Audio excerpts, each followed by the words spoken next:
Welcome back to Project 365. Corey here in the month of September talking about process. And today's question is, who should be involved in documentation? And that's the documentation of the processes. So before we jump into that, let's take a quick detour before we talk about that. And so the documentation of your process is it can be formal and informal in terms of drawing, writing workflows and having all of this paperwork and everything that goes along with it versus having something that's a little more, let's say written on a napkin type thing, or just like a checklist that you put on the wall.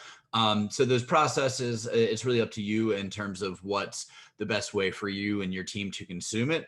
But when you're documenting the processes, it's the people who should be involved are yourself, obviously, management that's involved in the processes, the end user who's involved in the processes. So you want to know for certain that what you think is going on is actually going on, and then the people, like what happens upstream and downstream. For the people who are involved in the process upstream and downstream from what you're talking about at that point.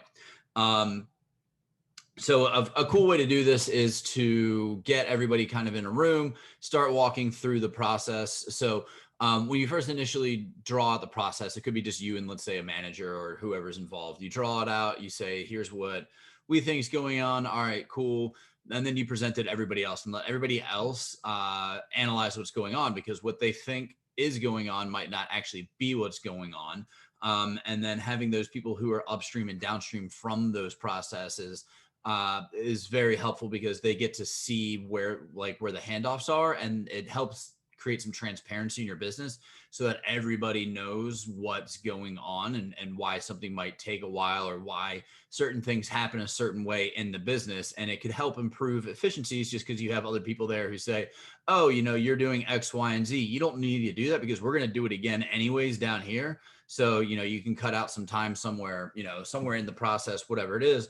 But those people might never be in the same room talking about that particular process without you putting them in the same room to analyze the process. So that's why you want to bring the various people into those conversations when you're documenting processes.